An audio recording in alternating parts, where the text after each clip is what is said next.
I'm a corrections officer at a county jail in northwest Alabama. I work a 12-hour night shift from 1800 to 0600, 6 p.m. through 6 a.m. Most nights are calm and not much happens from 2200 through 0500, 10 p.m. through 5 a.m. And other nights, you're moving non-stop and police officers are constantly bringing people in. You have a lot of DUIs and junkies on the weekends, and then anything from an FTA to the occasional murder throughout the regular work week. Anyways, like I said, most nights are calm, meaning that hours feel like days, and sometimes a single shift can make you feel like you've been here for weeks. But sometimes, those calm nights are not really all that calm. We have 2 holding cells in the front of the jail used to house inmates that have been recently booked in, and are waiting to see the nurse for screening before going to Gen Pop. We have another room up front that we call the Pink Room, due to the walls and ceiling being painted a hot pink color because a former sheriff thought hot pink was a calming color. Everyone hates this room. It's our drunk tank, equipped with a camera for observation and a flushable drain in the floor for any liquids that might come out of someone, if you know what I mean. One night after lights out, when everyone was asleep, I heard a loud bang in one of the holding cells, like someone was hitting or kicking the door, which would have been a normal noise if anyone would have been inside one of them. But my partner and I had moved everyone out of the 2 holding cells just a few hours ago, and no one else had come in that night. I thought it might have been the guy we were keeping in the Pink Room for medical observation, but when I looked over at the monitor for the camera in there, he was sound asleep on his mat on the floor. I went over to the doors of the holding cells to investigate. I lifted the heavy curtains on the windows so that I could see into each one, but there was no sign of anything. I figured I was just hearing stuff since that noise is so commonly heard at all times of the day or night. I went back over to my desk and sat down. It was about 02:45 when I heard that noise, and it was completely silent until about 03:05. I started hearing the noise it makes when a door is unlocked from the control room. From the control room, you can unlock or open any door in the facility except for like 3 that you need an actual key for. There's a door right behind the desk that I sit at that leads to the kitchen and rec yard. That was the door that sounded like it was unlocked. I radioed my partner, who was in the control room, and asked if she had unlocked this door. She said that she hadn't touched the computer since I asked her to let me outside to vape like 2 hours ago. Again, I thought it was a common noise to be heard, the silence is playing tricks on me. But then I heard it again, except this time it sounded like the front door. I looked over at the monitors for the front door and saw nothing, but on the monitor for the Pink Room I could see the screen start to get fuzzy, like static. Then it was completely black for a few seconds. When the camera came back on, the inmate was sleeping in the exact same spot. But everything he had in there with him, his cup, shoes, blankets, was all scattered across the whole room.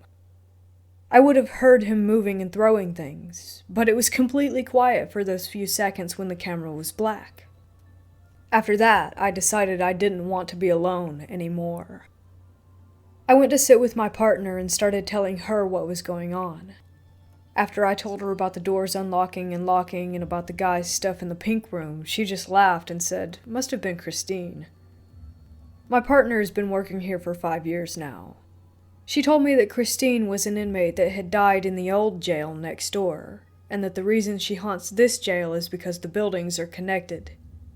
She told me about numerous things that have happened while she was on shift, including actual sightings of the ghost she calls Christine.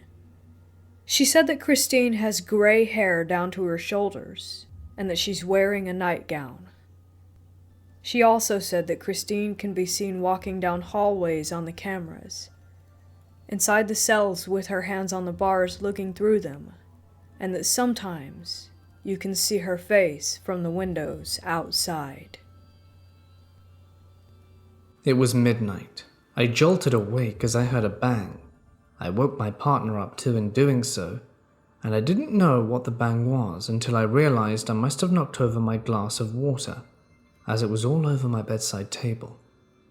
I got up, turned my light on, and my glass of water basically exploded for no reason, as all the base of the glass, like the whole bottom, was still sitting there on my bedside table. It exploded or someone crushed it with their hand. That's what it looked like. I've also knocked over these glasses before, and they break into big chunks when I've dropped them, but this one had shattered into tiny pieces. We kept finding shards of glass for days after. I don't take a glass of water to bed with me anymore. I now take a plastic bottle. Where I was so tired and buzzed out, I didn't really think anything of it, and my partner didn't say anything, and we were just like, whoa. But next time we spoke about it, turns out my partner does not believe in the paranormal, and he said it was like someone or something had crushed the glass in anger, squeezed it too hard or whatever. I honestly don't know what this could be. Anyone's take on this would be appreciated.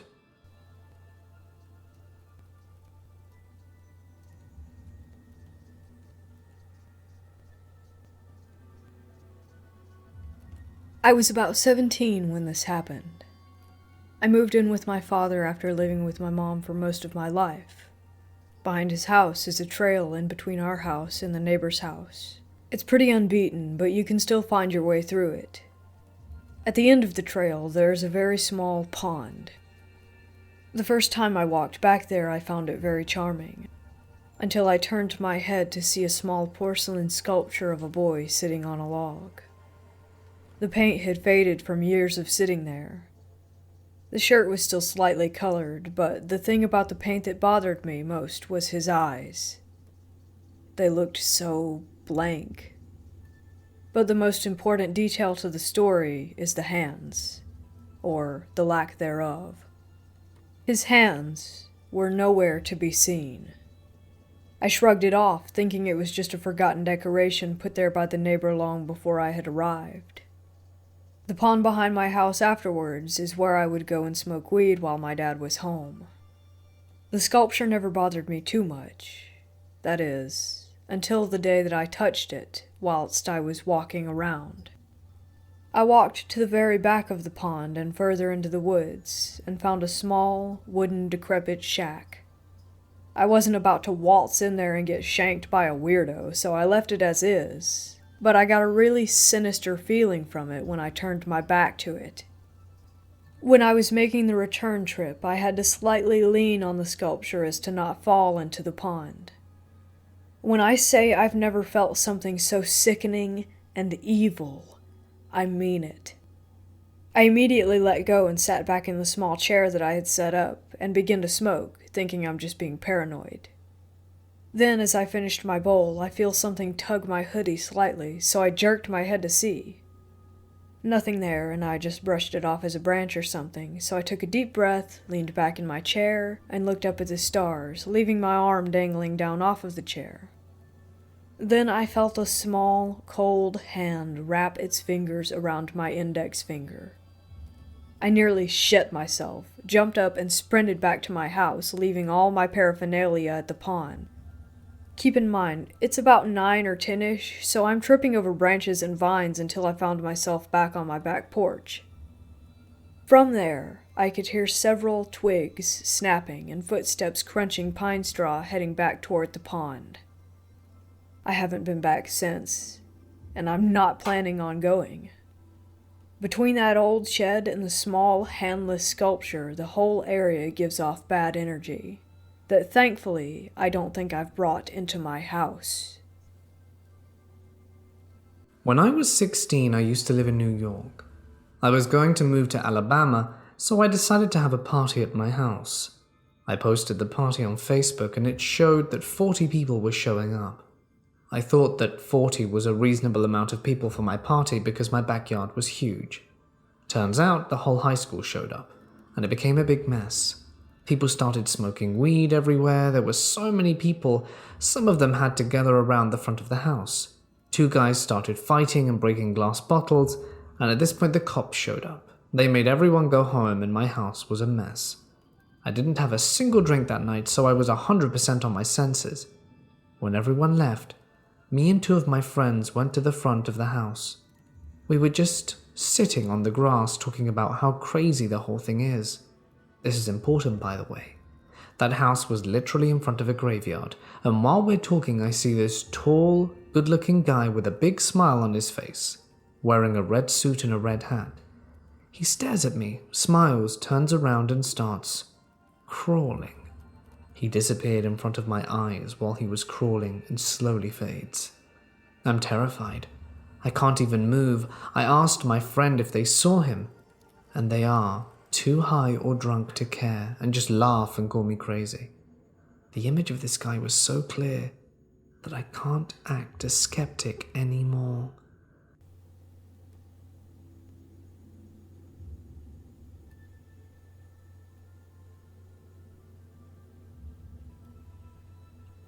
I am a serious skeptic with decades of debunking behind me, but I have a few cases that cannot be covered by SP, sleep disorders, infrasound, carbon monoxide, etc.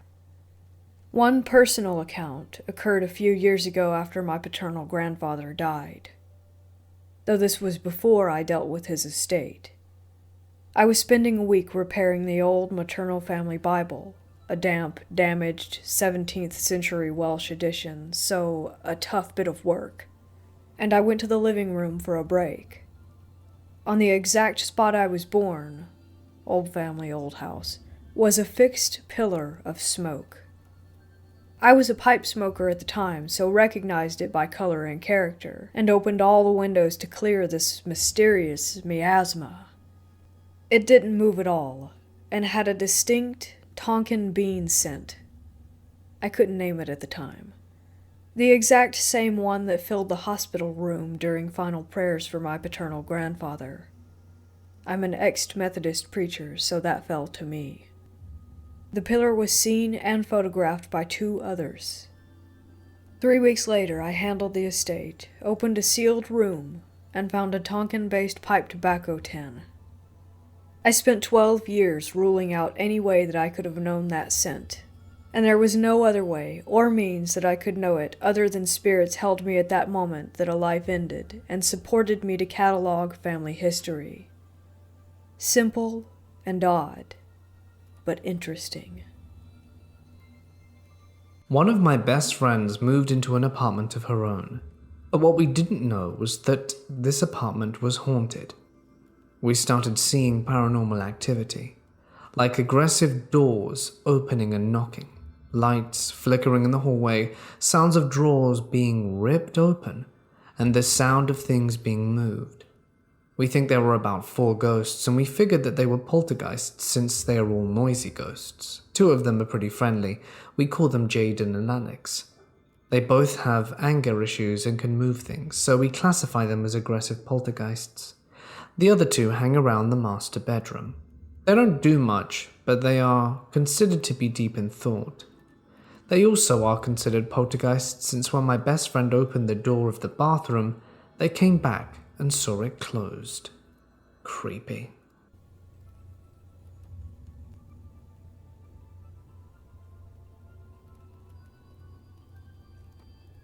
My strange experiences started 4 years ago when I was in my room trying to sleep.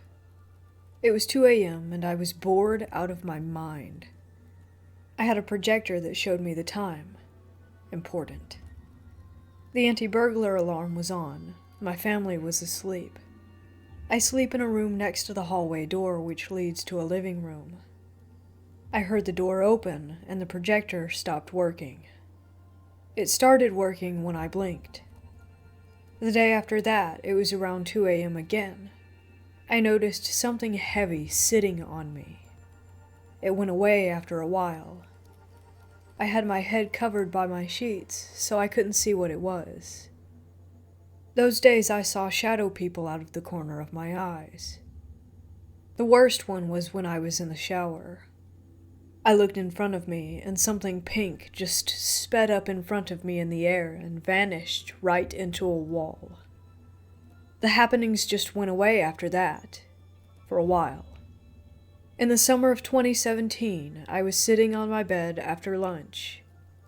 I noticed the air around me felt thick and heavy, and I said, "Something bad will happen." It was August 17th, 2017, the day of the Barcelona terrorist attack. It was around 1500 hours when I said it. For some reason, those 2 hours until it happened felt like seconds. 2019. I'm back from my trip to Norway. I was taking a photo of a book that I had bought there when I saw a black orb while I was aiming at the book. I thought it was a sock. The ball vanished when I took the photo. A bit before going on my trip, I had been practicing soft combat with a few friends when part of the cardboard shovel I was hitting a friend with just vanished. No one else noticed. I had some more experiences with vanishing headphones and chargers, but nothing else.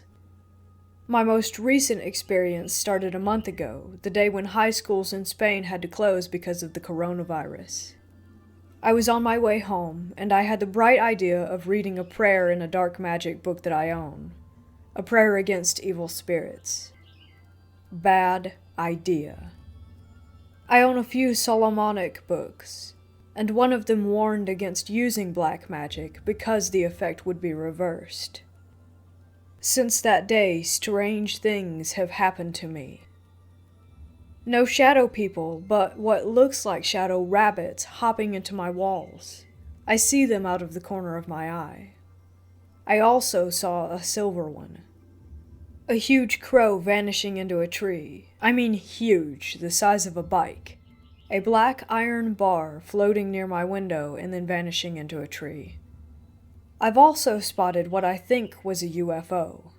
And they get weirder.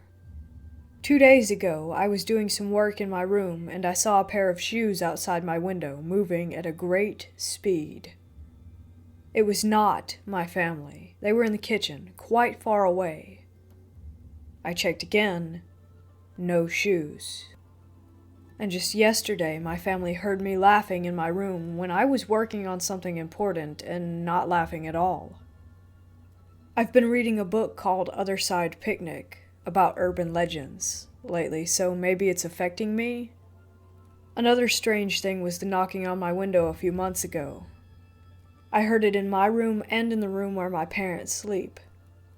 It woke me up, but they didn't notice. It couldn't have been the wind. It was a calm day. It couldn't have been branches, as the trees are very far away. This story is on behalf of my aunt, who lives away with her kids in an apartment for 2 years now. She told me and my mum over a call this situation. First and foremost, she lives on the ground floor, which unfortunately for her was the best thing to happen, as upstairs things happen in this one apartment. There is also this side room where people enter to go up or something, but it's vacant and there's no windows or storage facility, which felt odd from the side of the building.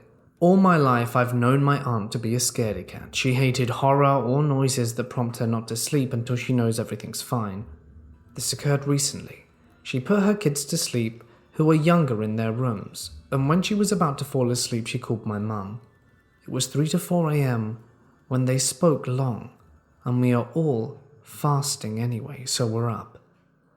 She explained how she kept hearing these sudden noises upstairs repeatedly on the floor above, which stopped for about 2 weeks before it started again. There was this tapping noise and the sound of things cluttering, so she decided to ask the woman about it the next day. The lady explained how her son, who was 11 years old, they individually saw the same figure of a child or man when they arrived home. This kept going on until they found the kitchen all messy when they came back home, and the lights were off and on by themselves. They insisted to the reception area to check it out, but they didn't believe them and told them to just let it be. However, it really got to them, and they decided to leave, and their door number was taken off until some other woman came to live there. It's been about 2 weeks to when I explained about why the noise started up again, and a new woman and her 2 kids go to live there, the youngest being a girl who witnessed something horrifying when she was asleep. However, it wasn't a dark child figure, but a baby, and she started screaming to her mother, and they didn't know what to do until the same things unfolded like the previous tenant, about the noises, the lights on and off, as well as the messy kitchen. I was in awe listening to this. It couldn't be a coincidence, so my aunt scares, because it must clear some things up, but we don't know what will happen next or if the woman's gonna leave. From what I believe, something terrible must have happened there, but I need to do research to see if I can clear any of it up.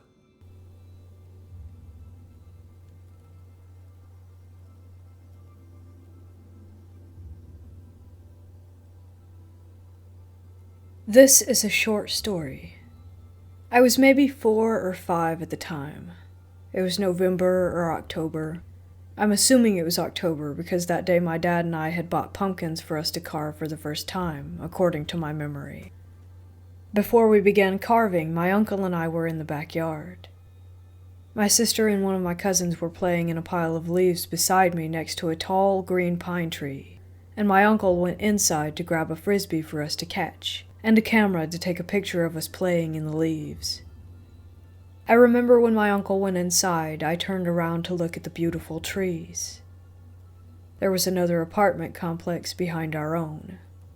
I remember the sun had started to set, and the golden rays had coated the green, freshly cut grass on the ground. I also noticed a young woman in a white gown in the yard across from me. She was bent over, and she was putting a flower into the jacket pocket on a little boy who was holding a white pillow. My uncle came outside, and I asked him, "What is that lady doing?" He smiled and said no one was there. He called over my sister and my cousin and snapped a pic of us. I instantly forgot about the lady in the white dress. Years had passed, and I had grown into a young woman. I had moved in with my boyfriend, and as time passed, it came time for us to move out of our apartment. As I was packing, I noticed a box that my dad had given to me when I met my boyfriend. I didn't open it until that time. It was pictures of my family, old clothes I used to wear when I was a little girl. I opened a photo album and looked through it. Then I looked more in the box, and I found a photo, the one my uncle took of me that day when I was a little girl. In the background, within the golden setting sunlight, I saw a woman in a bride's dress. I saw her features and her outline in the sunlight, but only in the sunlight. She looked happy, and she was bent down with both of her hands together holding something. The rest of her body didn't show up. I took the photo with me and visited my uncle, and as we sat down I pulled out the photo and looked at it for a second. I wondered if he would even remember. I then mustered the courage to ask him if he recalled that day. He faintly did, and I showed him the photo, and he smiled, remembering the days when we were all just little innocent kids. I pointed at the sunlight and asked, "Do you see it too?" He looked closer and said, "The woman?" I said, "Yeah. Do you remember when I was a kid and I asked you about the woman in the white dress, and you said that no one was there?" He replied, "Oh yeah, I see it. It must be a ghost." Anyway, that was my little short story. This happened to me when I was 13. I was up late on my phone when I thought I heard my mother, and obviously being a 13-year-old staying up way past her bedtime, I turned my phone off and pretended to be asleep. After doing so, I could feel someone staring at me, and then I heard crying from a girl about 8, seeming as though she was sitting on the floor crying in front of me. I was so terrified I didn't open my eyes, and after a while the crying stopped and the footsteps started walking away from me.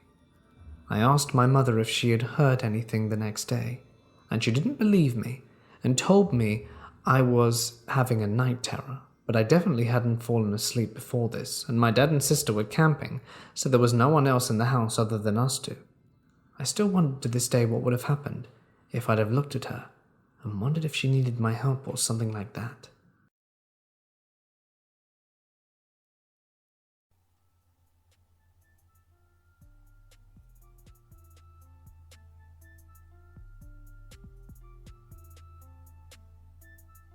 That wraps it up for Truly Weird Ghost Stories Part 3. Everyone make sure to let me know your thoughts on the stories and the video down in the comments section.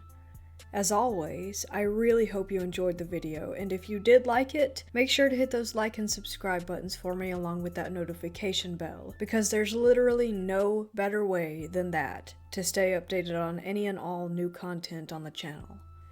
If you really loved this and you're new to the channel looking for more of these videos or ones like these, make sure to check out the True Ghost Stories and Paranormal Experiences playlist link that's in the description below, along with the link to the merch store if you want to pop in to check out that stuff too. I really appreciate you guys and look forward to the next time. Until then, embrace the terror. This is K.E. Goodwin here at Undead Storyteller, signing off.